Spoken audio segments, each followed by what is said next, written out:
Thank you. Yes, I'm Jessie Hill. I'm a professor here at the law school, and I'm introducing our last panel on research, virtual care, and cognitive resilience. So I will introduce our speakers in the order in which they're going to speak. Our first speaker is Dr. Jonathan Haynes. He is a genetic epidemiologist. He is the Mary W. Sheldon, MD, Professor of Genomic Sciences, Director of the Cleveland Institute for Computational Biology, and Chair of the Department of Population and Quantitative Health Sciences here at Case Western Reserve University. He has been very active in illuminating the underlying genetic architecture of numerous common and complex genetic diseases for over 35 years, with a particular focus on neurological and ophthalmological diseases. His current research efforts are primarily focused on Alzheimer's disease and age-related macular degeneration. He has published over 700 peer-reviewed papers, has served on 2 different NIH advisory councils, and is the co-founder of numerous national and international research consortia. Our second speaker, who is joining us by Zoom, is Emily Murphy. She is professor of law and Harry and Lillian Hastings Research Chair at UC Law San Francisco. Professor Murphy's research focuses on the intersection of neuroscience, behavioral science, and law. She writes about the use of neuroscience as evidence and how neuroscience and behavioral science shape public policy and the legal systems. Her work has been published or is forthcoming in the Stanford Law Review, the Journal of Law and the Biosciences, Connecticut Law Review, William and Mary Law Review, Law and Psychology Review, Psychology, Public Policy and Law, and Science. Finally, our final speaker will be Tara Sklar, who is faculty director of the Health Law and Policy Program at the University of Arizona College of Law. She is also a distinguished public service scholar at Arizona Law, and she holds appointments as Associate Director of Telehealth Law and Policy at the Arizona Telemedicine Program, College of Medicine, Tucson, and as a Senior Advisor with Innovations in Healthy Aging at the University of Arizona Health Sciences. She also currently serves as a subject matter expert on telehealth policy for home health and other topics with the National Consortium of Telehealth Resource Centers and with HHS Health Resources and Services Administration, HRSA, in the Office for Advancement of Telehealth. So without further ado, I will turn it over first to Dr. Haynes.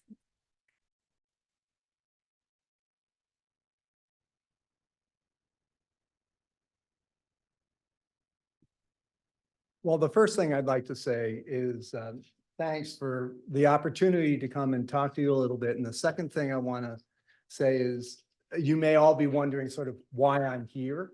I'm not a lawyer. I spend most of my time working on trying to understand the biology and the genetics of Alzheimer's disease. And the goal for that is to try to figure out and develop effective treatments, maybe even preventions, so that a lot of what you've been hearing about today might actually be unnecessary in another 20 or 30 years. And I also just want to make a comment from the previous discussion about the tools potentially for lawyers to use. I will say that in all of our work, when we put panels together to try to adjudicate the efforts, the results of a lot of different studies. We have neurologists, we have psychologists, they don't agree.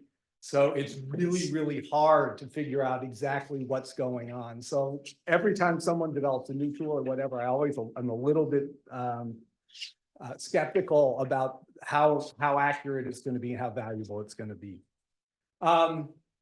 So just to give you a little bit of an outline of what I'm going to talk about, I want to talk a little bit about the imperative to treat Alzheimer's disease. You heard a little bit about this morning. I'm going to go into a little bit more detail. Then I'm going to talk about one of the projects that we're working on, the Alzheimer's disease sequencing project, give you a little bit of background, and then try to explain sort of why I'm here and what some of the issues are that we're running into in trying to work through a lot of the issues about sharing data across the different projects. And finally, talk a little bit more about those barriers and hopefully some of the solutions that we're trying to come up with. So first of all, the imperative to study Alzheimer's disease. As you heard this morning, Alzheimer's disease affects an awful lot of people. It's more than 6 million people in the United States today. That's approximately a third of the individuals over the age of 85 will develop Alzheimer's disease or some related dementia. The prevalence of that is likely to double over the next 25 years.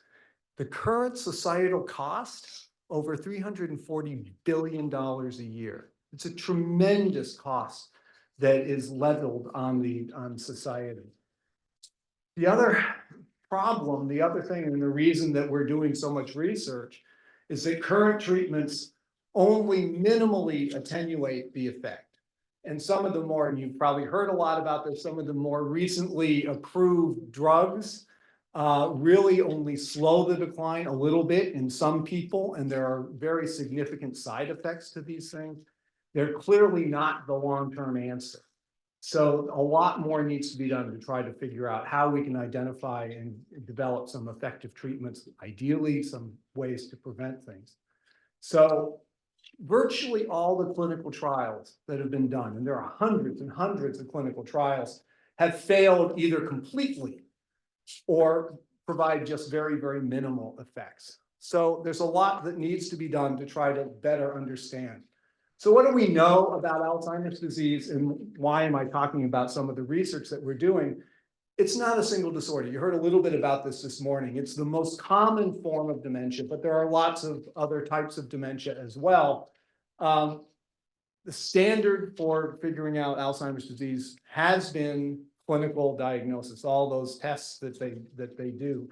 There are multiple different types of dementia, of Alzheimer's disease, even besides the vascular dementias and some of those others. So some of these you can identify through detailed neuropsychological testing. There's a lot of brain scans going on, either MRIs or PET scans. And now they can look at CSF and plasma biomarkers to try to identify some of these things. So we're actually getting away from having to do some of the other things, so we can look at some of the biological markers of potential Alzheimer's disease. There are multiple subtypes that are known, and there are multiple subtypes that we do not yet know. We know they exist, we just don't have a good way of identifying them and defining them. One of the things that is really, I think, important to understand is that the prevalence of dementia and the prevalence of Alzheimer's disease varies rather dramatically by ancestry. So depending on what your ancestry is, and we tend to look at it by genetic ancestry, your risks can be very, very different. And that actually goes not just to overall risk, but to risk of specific genetic variants, specific genes as well. So there are very numerous and strong genetic risk factors for Alzheimer's disease. One of the reasons that we're interested in looking at those. There are some that are very, very rare. You have rare mutations in those, but there are also others that are actually quite common. And the one that you may have heard about from time to time is ApoE, which is the one that we discovered over 30 years ago now. And in fact, it has a very, very strong, it's actually one of the strongest, if not the strongest risk factor for Alzheimer's disease that's out there. And it's there are several different variations of ApoE. The ApoE4 allele actually carries a very significant risk, about threefold over the general population. And I hate to say this, but about 25% of you have it out there, and whoever's online. The news isn't all horrible, because there's another variation of ApoE, the ApoE2 allele, that's actually protective. The unfortunate thing is only about 10% of you have that. So there's a lot that we have to worry about. So one of the reasons that we really want to look at the genetics, not just because we're really interested in trying to understand the genetics of Alzheimer's disease, but they are finding a genetic target, a gene that is involved in Alzheimer's disease actually gives you at least twice as a high likelihood of turning that into a drug target. So you have much more success in identifying a drug target, a successful one, if you have a genetic target that you started off with. And that also allows us, we can quantify the risks for individuals. And it also helps us to identify some of those subtypes, the biological groups. So we're not the only ones that figure that Alzheimer's disease is a problem. Back in 2012, there was the National Alzheimer's Project Act, or NAPA, that was passed by Congress. One can ask why they might pass it. I think the main reason is because they're all getting old and they're beginning to see the problems here. But as part of that, they wanted to, they sort of legislated that we would prevent and effectively treat Alzheimer's disease by next year. A little bit optimistic, I think, but there has been a lot of progress. Obviously, several other things enhancing the care and efficacy of any treatments, enhancing public awareness and engagement, and accelerate the action to promote healthy aging and reduce the risk factors, other risk factors, not just the genetic risk factors for Alzheimer's disease. So, as part of the response to the NAPA Act, the National Institute of Aging was given actually a lot of money, and they've been given a lot of money over the last 10 years to do this. And so they decided, as part of the response, to create a project, the Alzheimer's Disease Sequencing Project. And the main goals of the sequencing project was, in fact, to use the genetics, to understand the genetics better, to find those potential therapeutic targets, and understand everything there is to know about the genetics of Alzheimer's disease. And you do that by going and enrolling a huge number of individuals and getting the data from a huge number of individuals and sequencing their entire genomes. It's like 3 billion base pairs of data. So 3 billion data points on up to 100,000 individuals. So you can figure how much data we have that we're going to have to work with. That allows us to characterize the variation, to characterize the heterogeneity, the variety of things, characterize what's happening in certain ancestry groups that's not happening in other ancestry groups. Where is the variation here? It's not there. What is it doing? And what's it doing in the context of other kinds of activities, the non-genetic kinds of things. So we want to use all of that information to accelerate the identification of therapeutic targets and try to get at least some of those clinical trials eventually to be successful. So just to give you a timeline, as I said, the NAPA Act was back in 2012. And so the ADSP, or the Alzheimer's Disease Sequencing Project, has been going on for a long time. I'm not going to go through all the details here, but just to give you an idea of how it's progressing, how it's gotten larger and larger over time as there's been some initial successes. And if way down at the bottom there, you can see, maybe you can't because it's small type, that we're starting to collect large numbers of individuals and an awful lot of data. And how is that all being done? Well, this gives you an idea of where we are and where we're going. And the different colors there represent the different major ancestries that we're dealing with. So one of the things we really want to look at is what's going on in all these different ancestries. As I'm sure most everybody knows, most all of the research studies up to now have been done on individuals of European ancestry, often only males of European ancestry. And we've been trying to very much take care of that and get better representation. Ultimately, we want to get at least 100,000, probably more individuals that we can study. But the key here, the thing that we're struggling with, is that to put all that data together takes the contributions of over 50 different data sets that have been collected. Some of them are historical, some of them are ongoing. So 50 different data sets. We're now getting data from over 30 different countries around the world. And you can imagine how trying to coordinate all of that becomes a bit of a problem. So one of the things that we learned early on was that no single lab, no single project, no single data set is going to be enough to actually get us to where we want to be. So we have to start putting all of that together. And no one approach as well. No study design, no single way of analyzing all that data, putting all that data together is actually going to be the answer. So we have to try to bring everybody together, we have to try to bring all that data together and make it and try to be able to extract as much knowledge as we can from all of that information. So the idea here is that data sharing should actually enhance the application of the findable, accessible, interoperable, and reproducible principles for data access and use. It's now part of what the National Institutes of Health wants us to do. It does give us opportunities to try some application of some novel ways of looking at the data, and there's a lot of work to try to develop new methods for looking at all these data, and obviously enhance our ability to make new discoveries. But okay, that's all great, all wonderful, but how does it work in practice? So there are a bunch of things that sort of get in the way of us being able to make all of that progress and to do all of that stuff.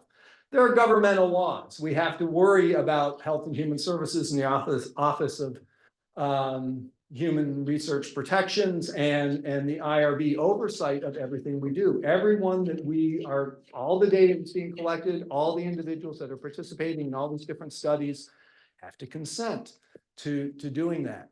And one of the issues with the consent is every study is doing it a little bit differently. Every IRB looks at things a little bit differently. And so when we put all these data sets together, and I may have this in another slide, we have actually 20 different consent groups.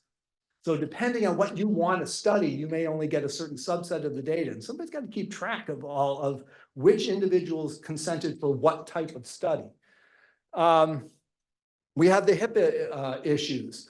So a lot of the data comes out of covered entities, out of hospital systems, and they are very, very nervous about letting any data out of their system. And that's understandable because there are lots of penalties if that data gets used in the wrong way that the hospital systems are subject to. So it can actually be relatively difficult to actually get the data, extract the data out of the hospital systems to do the research. And then there's the issue of, as I said, we're working with 32 different countries. A number of those are in Europe, and the general data protection regulations that were passed back in, I think, in 2018 for the European Union have actually greatly restricted our ability to access any of the data being generated in Europe. And there's a lot of data there. So we have a lot of barriers there in terms of being able to work with our European collaborators with the data. So there are institutional restrictions as well. Funding agency policies, I'll talk about that in a minute. Restrictions on moving data beyond the firewalls, particularly with the hospital systems. Restricting access only to the employees of the institution that you're at, and getting data beyond that it can be quite difficult.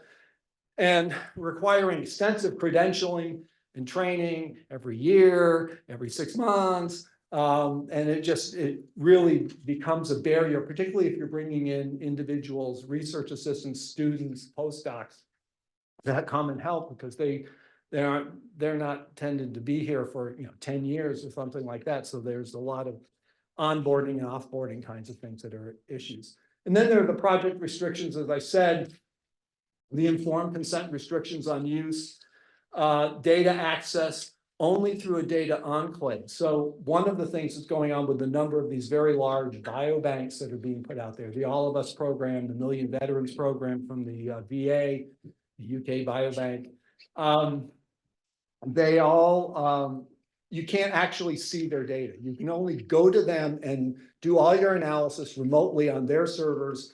And it's amazing how difficult it is to actually, even when you get permission, to actually go and use that. So this just gives you an idea. Don't read it. This is the kind of thing that we have to go through. And the stuff, the tiny print is just the first page of some things. The application process, user guide, that's just the user guide, has all of these different things. My actual data distribution and data sharing agreement that I had to sign for NIA is 41 pages long. I have no idea what it says. But I signed it anyway, and so did the institution. So, you know, they're responsible. The key point that you can't see is that there's no secondary sharing. I can get the data, but if I want to collaborate with somebody at a different institution, they have to go get the data separately. And if I do something to the data, I can't share that with them without getting data transfer agreements and all sorts of different kinds of things. So if I'm pulling data out of some of these big repositories, I can't share it. So there's also the issue of coordinating with a lot of other NIA initiatives. I won't go through them all, but there are a lot of different initiatives. We're not the only one that NIA has done. And they all put their data in different platforms, in different places. And they all have their own sharing policies and procedures. So trying to get data from one of those others to combine with our data, not so easy. So there are many legacy data sets as well. So as I said, we have 53 current data sets of 61,000 people at the moment. There's all sorts of different varieties there. There's different study designs, epidemiologic study designs, family-based study designs, clinic-based study designs, different subsets of disease as well. And then, you know, the different consent levels. And so depending on what you want to do, you may only get 30% of the data, 99% of the data, 98% of the data, you know, and it varies a lot. So, and within that, there's a lot of different data types across the data. So there's a lot of the cognitive assessments that we sort of already talked about. There are lots of different ones. There's different ways of scanning the brain. There's longitudinal data, neural path data, the plasma biomarker data. So all of that data has to be put somewhere, and all of that data we ideally would be shared. And it's all going to different places, and it's all collected in different ways. So it's a big problem. One of the issues and one of the things that we're trying to do is harmonize all that data, but that takes another whole huge amount of effort, and again, in a different data set. So we've got to try to get to that. So there are various methods of storage of the data, publicly available data that you can just go get and just use. Not very many of those. Publicly available qualified access.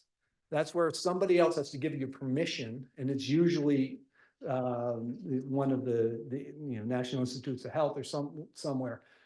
That's the most commonplace, but you have to apply, and they're very restrictive in terms of what you can do and how you can pull that data out. And then there's the idea of doing federated or remote access, which means everyone stores their data in their own place, so the data is secure. And then has to be a way to try to pull it all together and pull it all out. And that's just not so easy.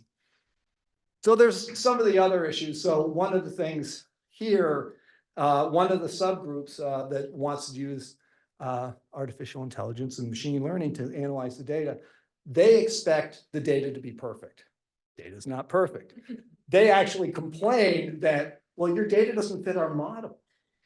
So, you know, your data's no good. We kind of say, well, maybe your model needs to be changed a little bit.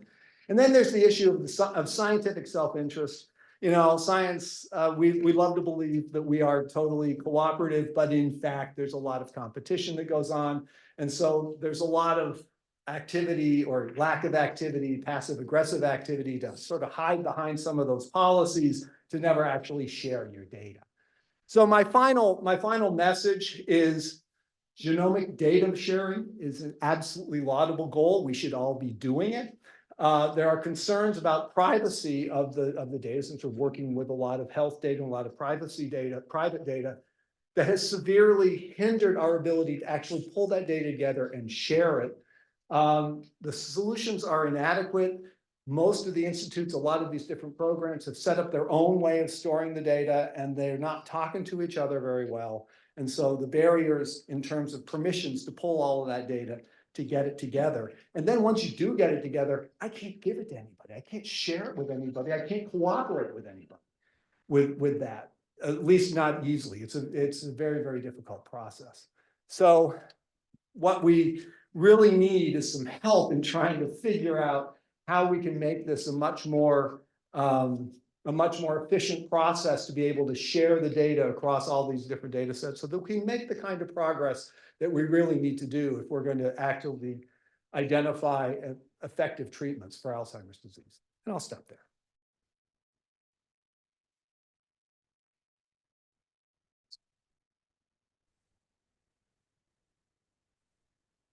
Hello, I'd like to start video, but it says the host needs to share the ability for me to do that, but I will share my screen.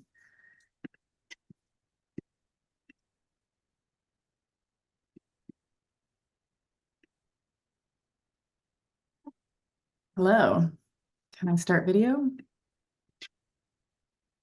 Well, I might, oh, sure, thanks.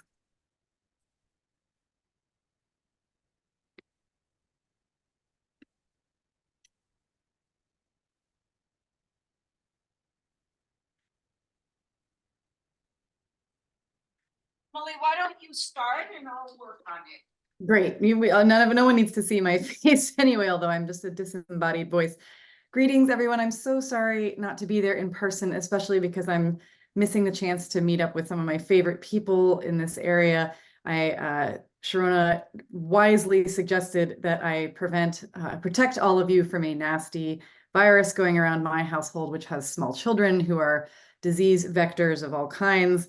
So I apologize for not being there in person and for throwing us all back to the dark days of when we were all isolated in our homes. But I'm bringing to you today, I've learned a ton, and I'm bringing to you a framework that I hope is optimistic about the way law can affect the core problems that we've been talking about today in a different way. I'm trying to flip the script here, and I just want to tell you a little bit about my background and where this overarching project comes from, because this is a small piece of a bigger project for me. I'm a PhD in behavioral neuroscience who was convinced I was going to be a research scientist until a very severe allergy to the lab animals I worked with doing brain surgery on redirected my career, and I ended up in law. So I have been working in what is truly a narrow subfield, but has a number of different, it's even smaller subfields of law and neuroscience for about the last over a decade now. Emily, And have you turned on your camera? That's try it again. diagnosis. There we go. All right. Wow. Greetings. Nice to be with you all. So I've been working in law and neuroscience for a while, since the field really was getting started in the early and mid 2000s. And the field of law and neuroscience, being my kind of home base, has been really focused on criminal law and particularly on matters of adjudication. The canonical example being one of like, is this person criminally responsible if their brain is XYZ in a certain way? So I've written previously, as was mentioned in the intro, about the use of neuroscience as evidence, and indeed works in that domain of criminal law and adjudication and free will and moral responsibility issues continues. But my work has shifted to be much more focused on legislation, administration, and public policy issues. And the underlying reason for this is, I think that fundamentally I view both law and what I group together as brain and behavioral science as dealing with human behavior, not just at the individual and when it becomes pathological or wrongful level, but at the broader level of human flourishing and well-being. And my scholarly interest is fundamentally in developing points of contact between the two at that scale. So this is a portion of a project that I published last year, now 2 years ago, a year and a half ago, called Collective Cognitive Capital. Here is the thesis of it, but fundamentally the premise of the project is, I think, one that will be uncontroversial within this group, that law is a social determinant of health, and particularly of brain health. And the premise of collective cognitive capital is that we can and should be using brain and behavioral science, as it is now and as it will develop in the future, to evaluate normative policy decisions by their impact on the cognitive and emotional functioning of the people. And then further, the normative claim would be that we should in fact be prioritizing the development and preservation of what I term to be collective cognitive capital, if we conceptualize and treat it as a precious resource, that this policy should guide all kinds of political and legislative and administrative decision-making. What do I mean by collective, cognitive, and capital? I am absolutely introducing a framework that is meant to grab people's attention and shift their thinking. So I'm using alliteration on purpose, but I'll start from the back end and talk about why am I using the language of capital first? Well, that's because it's the language that current policy and speaks. It sort of is trying to build off of economic human capital theory, but in a very different way. But I chose the term capital to indicate that brain health, you might term it brain health in another context, requires investment. It's capable of growth, subject to fluctuation, depending on conditions, harmed by underinvestment or withdrawal. That the metaphor of economic capital is useful. It's not a perfect metaphor, but it's starting to show up in lots of different places. We're familiar with the concept of human capital, of social capital. Ecological economists are starting to use a concept called natural capital. Something like boats and nets in a fishing context are recognized as capital equipment, but ecological economists would point out that the fish in the sea are an essential input that can be used again and again in production. I think this is particularly important for getting law to focus on this, because law is what creates and prioritizes and recognizes and protects capital. It codes resources as capital. And if we treat capital as the form of wealth and resources, this both directly and indirectly dominates a lot of mainstream legal analysis and is the target of critical legal analysis. So this is the language that policymakers speak, and I think we need to meet them in many ways where they are. Cognitive is meant to be termed quite broadly here. I am a behavioral neuroscientist. I do not mean specifically certain narrow terms. I would also include in my alliterative version of cognitive such non-cognitive skills as social and emotional regulatory abilities, and we'll talk more specifically about the 4 components I have in the domains of behavioral and brain research that I think build this model overall. I think it means something more like perceiving, thinking, feeling, deciding, acting, and the means to do so, not strictly just what we might measure as general or fluid intelligence. And collective is what is the real departure, I would say, from prior theories, like the individuated concept of human capital, sort of embodied in an individual's investments in education or job training, sometimes also treated as cognitive ability, tightly related to fluid and crystallized intelligence. By contrast, collective is sort of indispensable from the model and the theory that I've been building here. I would say this is not an individualizable concept, that it is based on group-based data. And that's particularly important for me as a scientist, because while we have useful clinical tools for assessment, determining causal factors, determining subtle changes, including changes in normal aging that Dr. Barnes spoke about this morning, and things that subtle differences in behavior can really only be both perceived and perhaps understood at a large group level. This is just turning out to be more and more true for brain and behavior correlations. We need massive amounts of data, and finding causal mechanisms at an individual level is not the direction that basic neuroscience is moving in. Clinical neuroscience is also moving more toward a population health big data model. And I think this is the right thing to do. With such a complex system, we need a huge amount of data. So one is that the data is based on collected group averages and large data sets, but also that the collective moves us away from kind of a methodological individualism that we have both in, I would argue, brain and behavioral sciences, and in classical theories of liberalism and neoliberalism that underlie our political economy, that does exist in our text, in our doctrine, and general welfare. Collective rights are not a thing we typically have in the United States. We talk about rights as individually held, duties as individually held. But I'm going to push the model in this direction, both because I think it is empirically supported by how the brain functions that we care about can be understood and in fact function.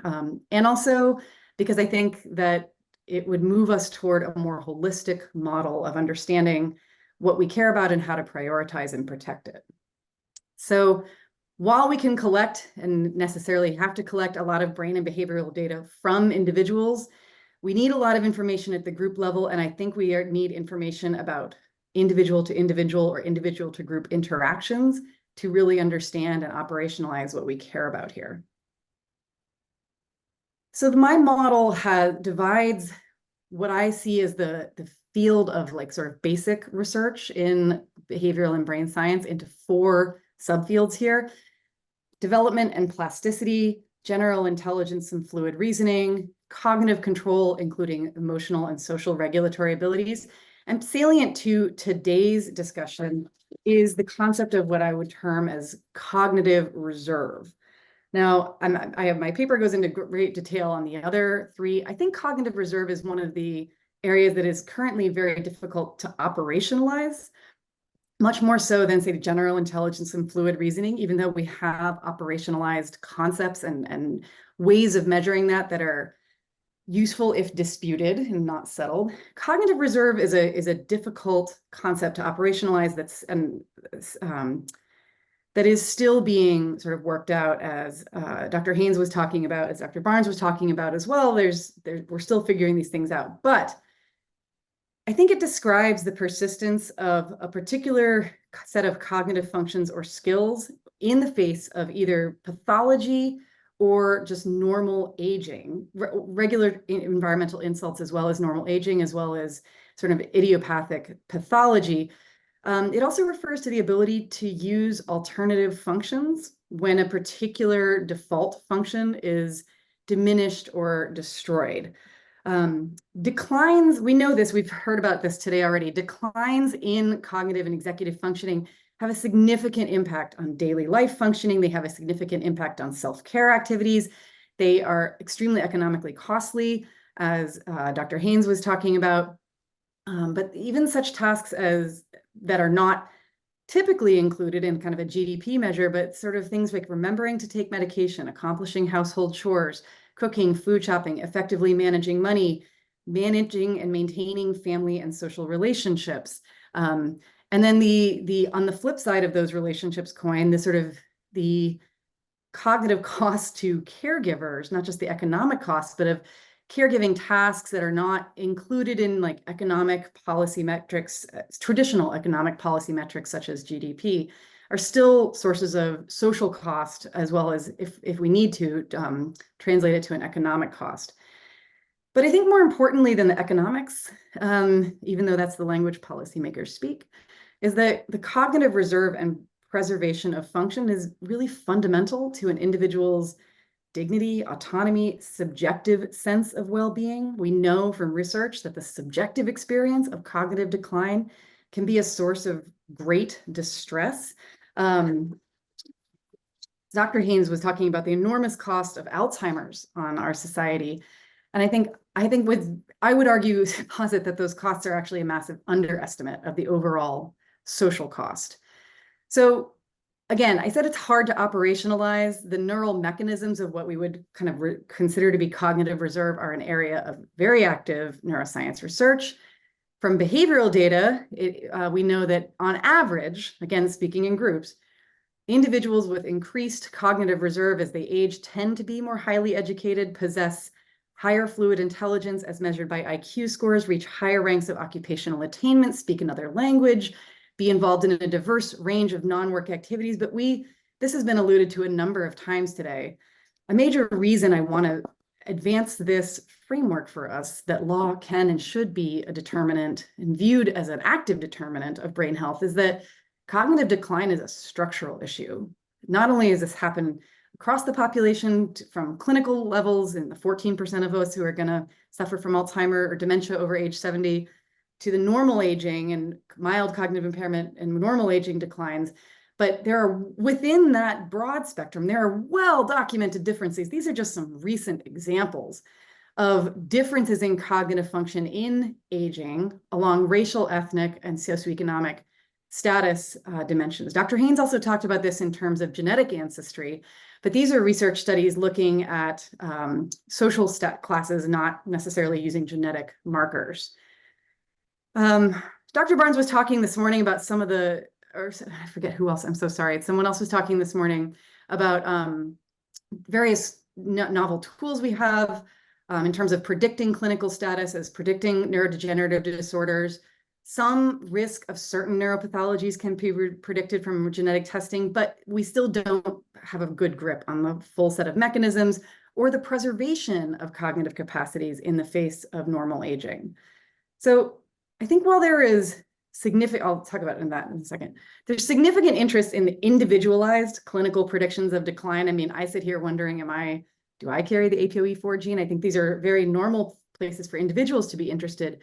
But the role of what I'm terming cognitive reserve in this overarching framework is to motivate research, to motivate government funding of research, to help identify causal factors impinging on cognitive reserve that can be influenced by social policy, that therefore can be influenced by law.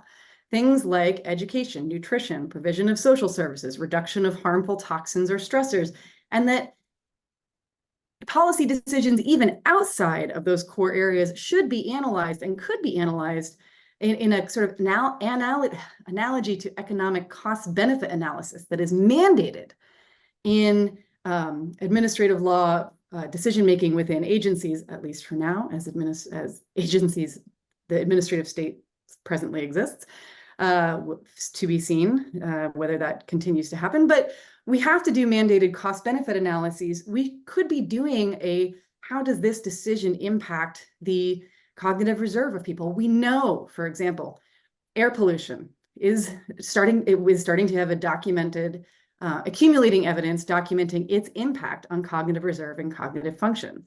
So operationalizing this concept at a structural level is very hard to do, but there are people who are already starting it. This is not my research. This is a website from the University of Michigan, a research group in environmental gerontology, mapping using big data sources, a concept they call cognability, which is a way, as they say, a way to measure how well your neighborhood can support cognitive health as you age. And they've determined 6 major factors. I'll show you the website in just a second. Neighborhoods with places to be physically active, socially engaged, and keep your mind active may boost brain health, but notably, not everyone has access to these issues. So I'm going to go back to attempt to share. Here we go. Here is the map itself. You are all, I believe, sitting in zip code 44106. Let's take a look at the cognability scores. How supportive is the community to brain health in late life around Case Western Reserve University? Oops, zooming out. This is the risk of doing this while on Zoom. Apologies. Mixed, right? Very low cognability ranging to very high cognability. I'm not familiar with the area, but those of you who live there may not be particularly surprised to see this. But what goes into this data? Let's look at the scoring tab.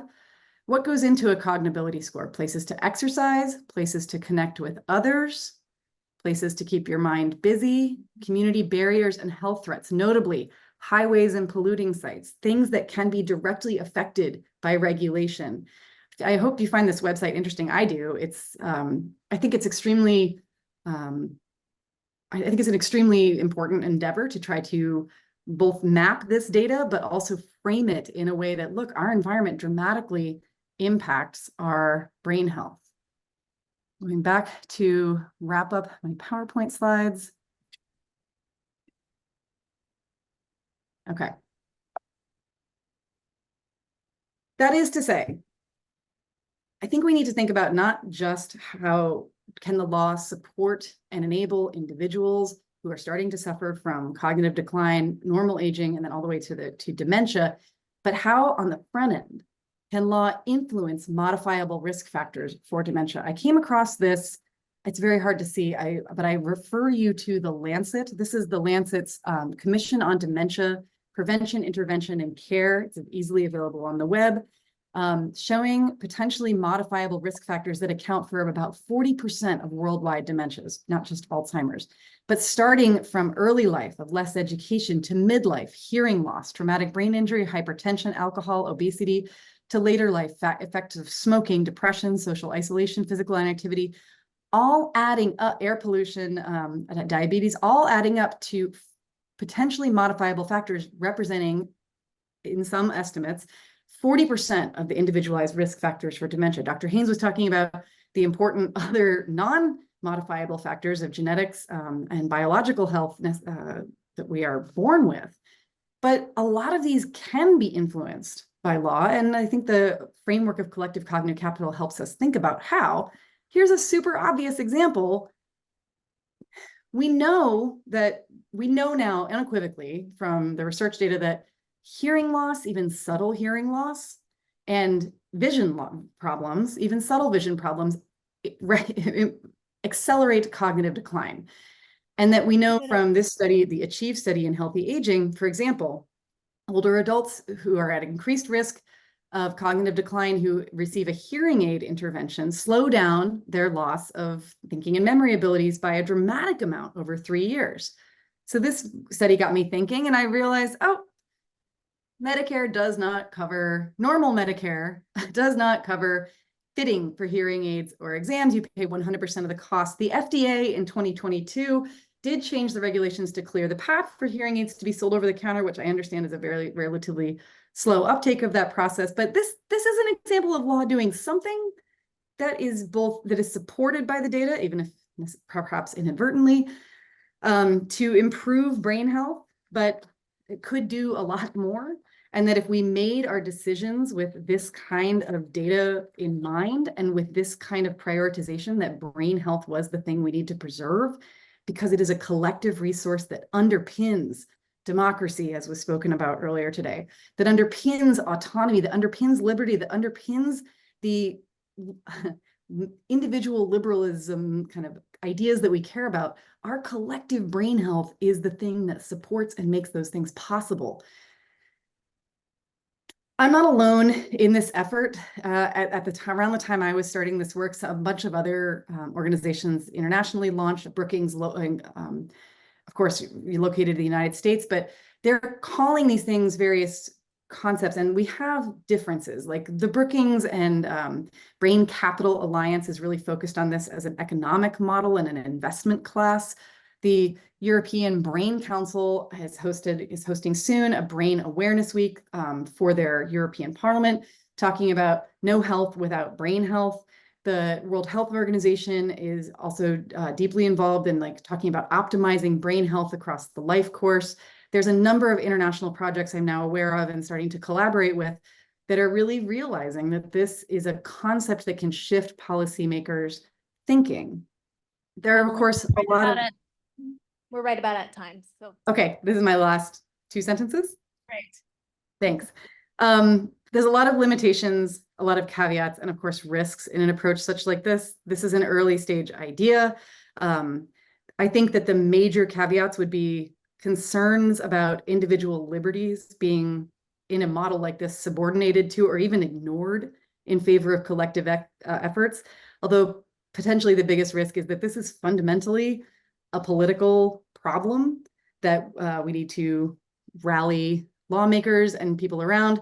I do wonder if the documented now COVID-related cognitive declines create a political opportunity, or whether we may still be hamstrung. But I look forward to future discussion. You can contact me or look at my publications and research on my own website. Thanks so much. Sorry for being online.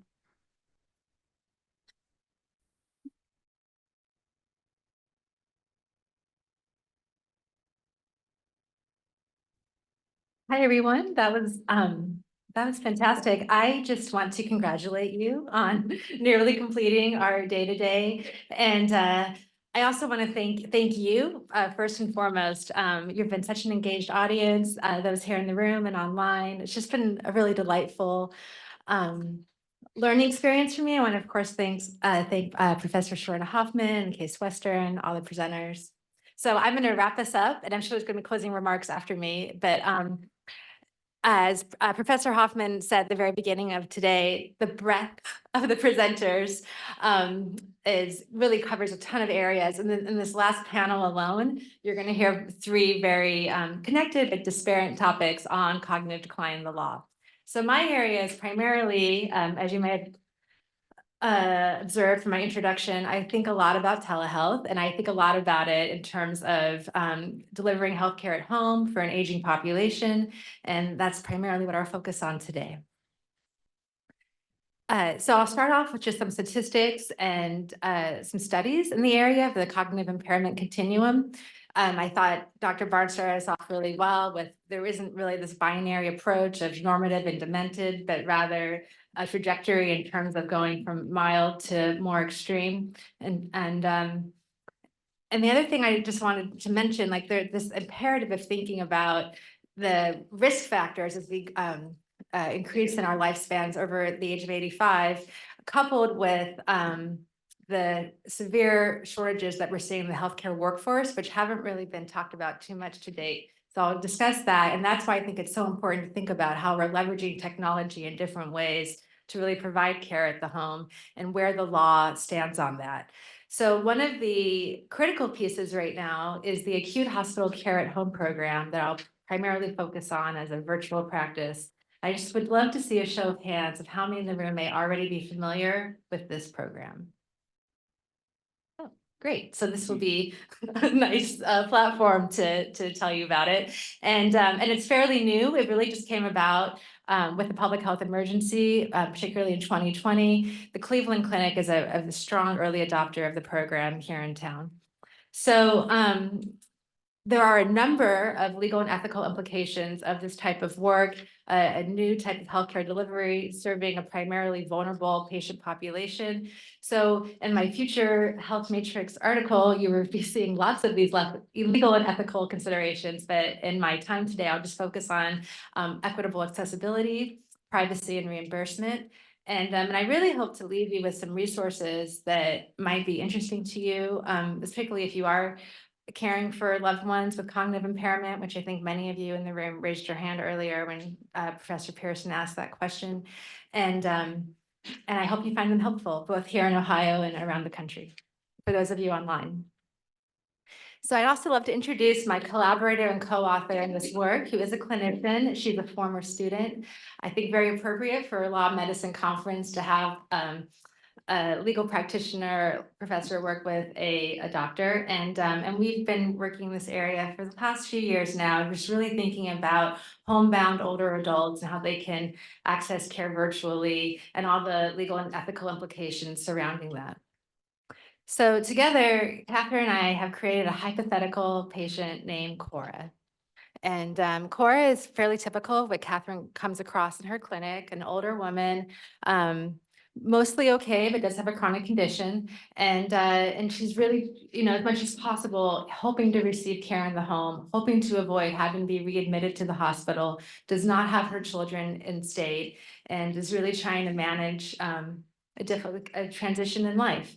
And so this type of predicament that is very common is the motivation for this work. And as I mentioned, some of the statistics I wanted to highlight here is we've been talking a lot today about the trajectory of those over 85, and that little star is 2025, and that orange skyrocketing number there is those of us that are going to live past 85 into our older years in comparison with those lower age groups. And this is happening while at the same time, we're already seeing massive shortages in the home health care market. There's already a demand for over nearly 500,000 home health aides, folks that can come in and help with daily living activities and the type of ongoing effort that we need as we get older. And then right now, not even getting into that trajectory of what's happening later on, it's one of the biggest job openings in the country right now in terms of the need for home health aides. So with that in mind, knowing we have incredible need, knowing we have a shrinking workforce in this area, we turn to technology. And that also is increasingly a preference of both patients and caregivers to, could they have more options, especially for these 15-minute doctor visits to receive care more in the home. Those that may have experience caring for loved ones that, need to see their doctor and maybe limited access to specialists, could be quite an ordeal getting in and out of the house. It could take half day to all day, depending on the situation of how far the provider is. Getting everyone packed up into the car, getting to the clinic, parking the car, remembering the hearing aids or other medications that may be needed. It is not for the lighthearted. And if someone is experiencing any kind of cognitive impairment, that adds so much more pressure to that. So this has been fantastic studies coming out of the VA right now, which really, they really have enormous number of studies, countless studies actually looking at providing virtual care in the home, particularly for aging veterans. And so this study interviewed 30 family caregivers of older veterans, and they asked them how their experience was in receiving teledementia care. And this word cloud that you see are the top 3 things they said in terms of their experience. No system is perfect, but this was right away, the convenience factor in just having the option to have care in the home was at the top of the list. So here's the actual study, and then I'm just going to go through with you and highlight some other themes that came up that may resonate. And there were 5 altogether they found in the study, but here's 3. And one of the biggest ones is just how disruptive it is when you have an in-person visit, which often is in 15 minutes. How it takes up the preparation for it can actually cause a patient to decline. They can become so anxious about what it means to get to the clinic that these caregivers said oftentimes they would wait to the very last minute to even tell someone they were going to leave the home and have a visit. Driving from another perspective, even if someone experiencing dementia isn't driving, if you're driving them at any, something could cause a situation to go awry, and it could be turned into a potentially dangerous situation, even getting to the clinic. And then this is often a big issue for more homebound older adults with dementia, but it's not just dementia. There could be other comorbidities, incontinence, other sensory impairments from hearing and vision that just make the whole thing very, very difficult to get in and out of the house. So this makes it sound like we've had telehealth and virtual care around for a long time, but we really haven't at all. It's still very, very new. If I could just take us back to where we were pre-public health emergency, pre-COVID, you could only really access virtual care if you lived in a rural area or an area of a health provider shortage area as a Medicare beneficiary. Otherwise, Medicare wouldn't reimburse for you to receive care. So it was only really with the public health emergency and all the Medicare flexibilities that came with it that we got this option to receive care in the home. So I wrote a piece about this a while back because even then it was so incremental. You may recall, it was like these 90-day intervals of the PHE constantly being renewed 13 times in the end before finally we had the Consolidated Appropriations Act signed at the end of 2022, which is now a number of these flexibilities that Medicare now allows for you to receive telehealth, particularly in the home. These have all been extended now until the end of December 2024. So again, it's coming up again, this big telehealth cliff of what could happen if Congress doesn't act on these issues. So this allows Medicare beneficiaries to receive care in the home through telehealth, to use the phone, expanding the list of providers. And then a big thing it did is create this acute hospital care at home program. So this allows participating hospitals to eligible patients to receive care in the home. They don't have to be in the clinic if they're admitted into the hospital. They will have 24/7 access to a virtual hub that the hospital health system administers. They will have 2 visits per day, typically an RN, but depending on the state, there could be a paramedic or another professional making visits. They often are heavily supported by remote monitoring technology, and it's big a huge boom. It really just was officially allowed to happen November 2020. And I actually, this link here, this is an active link. I have to look at it all the time because it's constantly increasing the number of hospitals and health systems that are adopting acute hospital care at home programs. It, like the other Medicare flexibilities, is only extended to the end of December 2024, and the AMA and many, many other groups are lobbying for it to be permanently extended, and there's bills in Congress to do so. But currently at this time, even with all this support behind it, it is scheduled to end. So in a nutshell, what does it look like? This is where a patient doesn't have to be admitted into a hospital. All the data around them will be collected in terms of the vital signs, some clinical care coordination. In addition to that, all kinds of activity levels, like how much they're walking, how much they're sleeping. It's all being monitored. It literally goes to the cloud, and then and that goes to a virtual hub, which is typically staffed with a doctor, a nurse, a social worker, and then there's like field dispatchers that come out. So this slide here actually reminded me of Professor Hoffman's slide when it came to the car.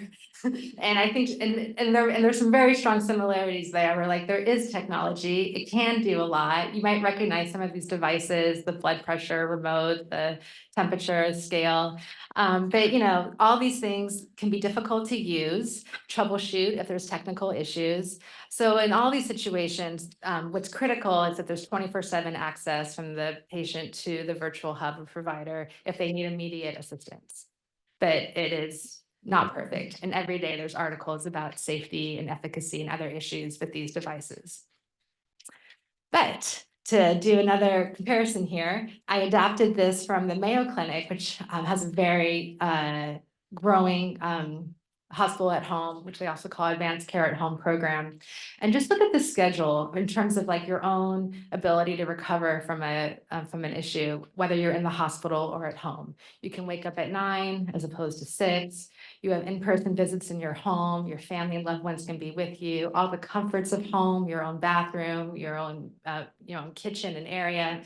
And most importantly, you don't have all the beeping buzzers and traffic that you would have in a hospital, but you can actually fall asleep in your own bed, probably much, much earlier than you would if you were in a hospital. And the reason this is so critical, one of the reasons, is because it can help prevent what's called post-hospital syndrome. This is where 1 in 5 Medicare beneficiaries leave a hospital stay in some kind of delirium because there's been so much sleep deprivation, and a lot of, as you saw from that comparison, they're just kind of laying in their bed, they're not walking around too much. And there's always like medications that are changed around when you go into a hospital. It's all very disorienting, and that could lead to delirium, it could lead to falls. So that affects 1 in 5. And then you can see what this like spiraling happens, where you're like suddenly in and out of the hospital much more than you would be otherwise because of what's involved when you do stay with that type of care. So there's a lot of literature now on the benefits, both the healthcare outcomes, as well as a lot of reduced costs. And looking at hospital at home programs, the VA has savings in the billions from some of the work that they've been doing. And I also just wanted to touch on a critical issue for those living in rural areas, where you need to manage your health condition and how limited your options are to have your like family and loved ones near you if you can't do it anywhere near your home. And it just can make a world of difference in terms of closing the gap for our rural populations to have the option of this more tech-enabled acute hospital care at home program. So given everything I've said, given all the big players, it looks like potentially these Medicare flexibilities will continue into the future. You may have heard the saying, you can't put the telehealth genie back in the bottle. So that's looking quite promising. Many articles about that. But interesting enough, a lot of people, for a variety of reasons, in this article from the Mayo Clinic, from authors of the Mayo Clinic try to uncover it. They're like, well, why would you decline at-home care if you had the option? So they conducted a qualitative study that just came out last summer.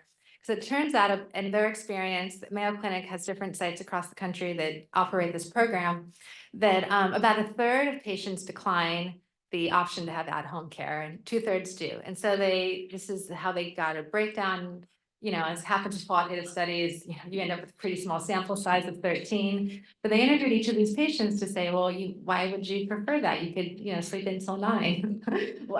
As it would, what are your reasons? And it turned out, as you might expect, this is still pretty novel, can seem really risky, just not comfortable with it, or have enough information about how this all works, the technology. So there was quite a bit of that. And then the big thing was just these domestic challenges, really kind of getting into these social determinants of health. And when you think about the potential levels of comfort and thank you, and the savings and the health outcomes, things like preparing meals at home, how between like Grubhub or Meals on Wheels, like we could address this as part of the program as we looked at this more holistically. So that was an interesting finding. And there were just some quotes that came out of it, patients really worried about how they would care for themselves, but it was kind of more about these domestic household duties than it was the clinical stuff. And then, just also like not really understanding how this could work with technology. Which gets into the issue of technology, and it's one thing to have all these devices, but how does one use all these devices? And what if it's not working the way it worked when they were initially showed how it worked? And so the Office for the National Coordinator of Health Information Technology does a lot of studies on not just connecting to the internet and broadband, but actually using these devices wirelessly. And they said 71% of the time it's because of they can't access the provider because they can't figure out how to use the device. And this is even more present in older adults from another study. And they really broke down the issues that older patients said and why they can't use the various technology tools, which I thought was quite helpful. And here on the list is something that relates specifically to cognitive impairment issues. But you can see how there's interest in doing it, but there's this disconnect between knowing how to use the tools and the tools being able to adapt to use at home when you're not actually, with a digital navigator or someone helping you. So this connects to the idea of what it means in general to be on the other side of the digital divide. Oftentimes, someone could have all of these issues. They could be older, a minority living in a rural area, have some kind of cognitive impairment. And we talk about these issues a lot. And a group that I'm a part of, the Arizona Telemedicine Programs, is actually written by a student of mine who's they're Iranian immigrants living rurally in Arizona, and just as much as they want to connect virtually, have all these barriers that she identified. So we're always looking for authors and contributors. It doesn't have to be in Arizona. From all over the country, we highlight issues. So this is something that you've come across in your practice, to please let me know, because I think these programs could be much more operable if we could get more information out about why there's so many barriers and challenges to actually having them in effect.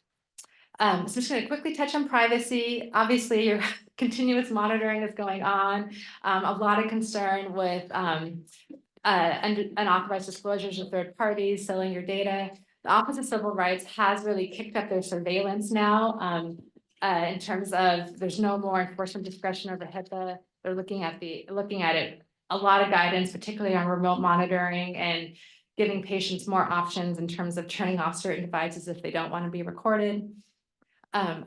This is getting kind of too technical, so I'm not going to get into it, but I also want to touch on some parity issues. This is the reimbursement model.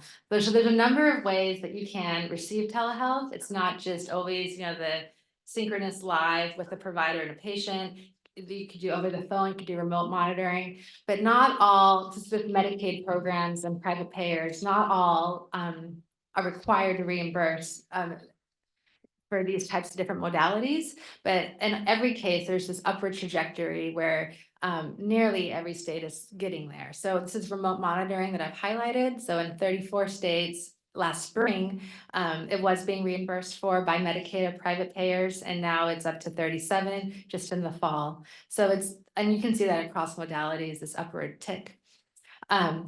The other key thing, though, is that, and it has implications for access, is that if you live in a state that has payment parity, which means a provider will receive the same amount, whether it's an in-person visit or a visit through telehealth, versus coverage parity, which might be just they cover the telehealth visit, but not at the same rate as an in-person visit. That has implications with whether or not a provider would choose to learn how to adopt all these different tools and devices to help patients receive care in the home.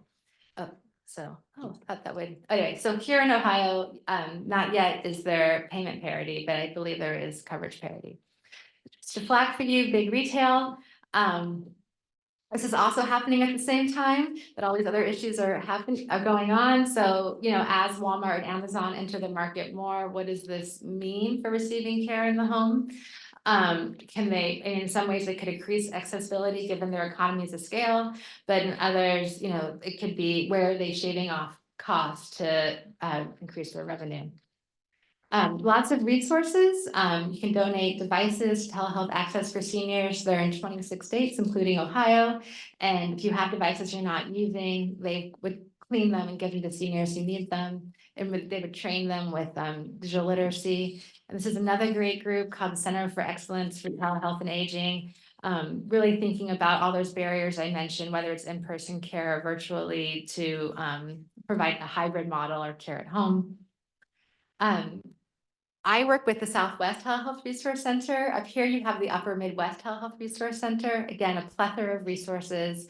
We all do webinars. They're all free. We always include CNE and we often include CLE. So if this is of interest, please feel free to register. We have them every month, sometimes twice a month. And lastly, this is just a fantastic resource. It's federally funded, the Center for Connected Health Policy. I did a snapshot of Ohio, but every state has its own snapshot. So you can really identify where's telehealth in my state in terms of some of those issues I've mentioned with reimbursement and private and access. So with that, I want to thank you and congratulations on making it.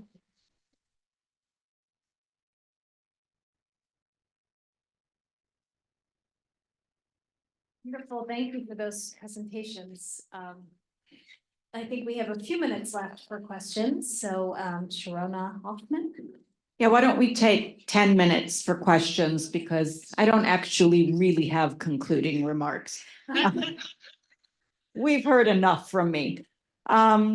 So that was terrific. What a great panel to close with.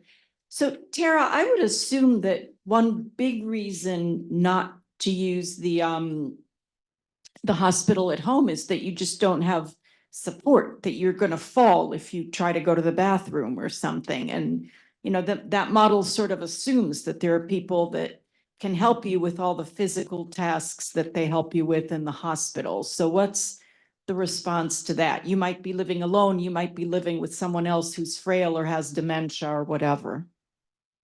Yeah, I think that's a big issue, particularly how in my earlier slides, coupled with the shortage of home health aides. So if you don't have family or loved ones nearby and there isn't anyone else, there isn't help you can hire. There aren't people enough people working in the area. And then I didn't mention this, but even if you are dual eligible and on Medicaid, in some states, it's up to a 3-year waiting list to have someone come and help you. So I think it's a big barrier you might have the technology, but that's not enough in terms of assistance with activities of daily living. They highlight these different groups. I'm sure Cleveland Clinic does too, but they all highlight like why it is that people aren't opting into the program. And that is a major one, and there's just that lack of support that they can rely upon, especially when they might be very weak.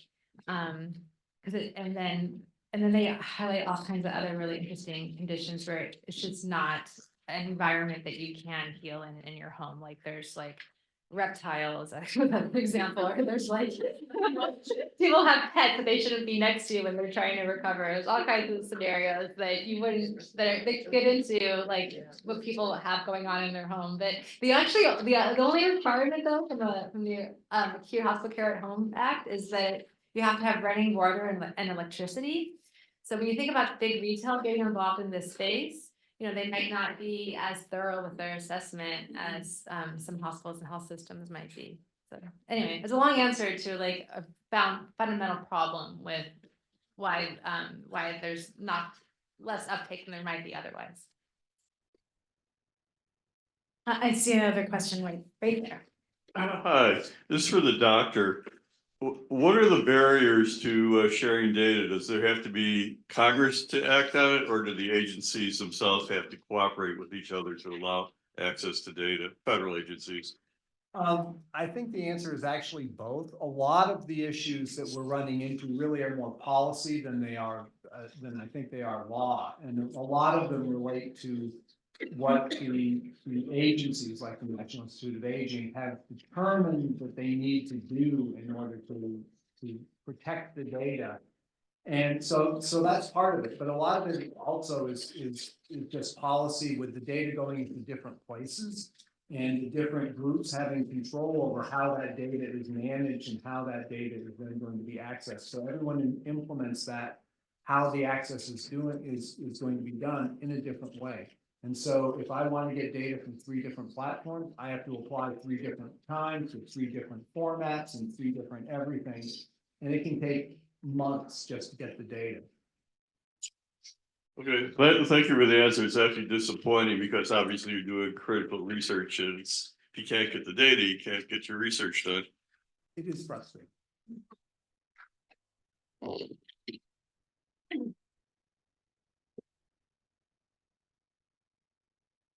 Do you have any more questions from the audience? Oh, in the back, there is a question. Thank you. I have a question. I just wanted to know the last website that you gave where people could go and get other trainings. It was posted up. Oh, for my presentation? here. Oh, sure. Yeah, well, if you just look up telehealth resource centers, TRC, telehealth resource centers, it's funded by HRSA, the Health Resources and Services Administration. And I really, there's a lot out there in the space. It's a commercial product, all kinds of, it's hard to get non-biased information. So this is a trusted website. Well, I don't know. That's what our government vary, but like it's no one's trying to sell you a product, and all the education webinars are free. And there's 14 resource centers across the country, and so yeah, Center for Connected Health Policy is the big one for national telehealth policy, and then they also have it broken out by regions, and so you can even ask them specific questions that may relate to, well, how do I work with an acute hospital care at home program, or who do you recommend?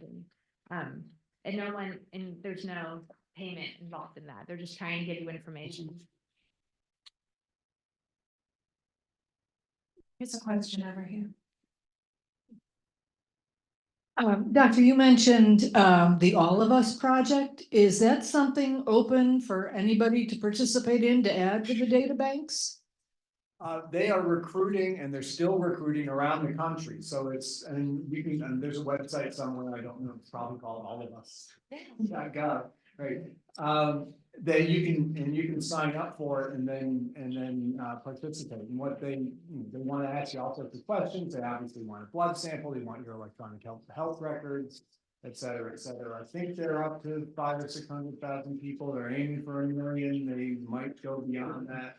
But yeah, I mean, it should be pretty easy to go find how you could actually participate. Thank you.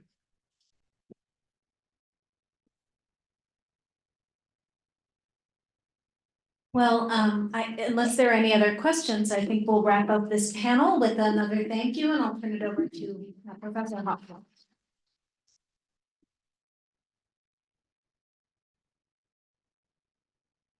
So again, I'm not going to bother you with 10 minutes of concluding remarks. This has just been a terrific day. I think the talks all speak for themselves.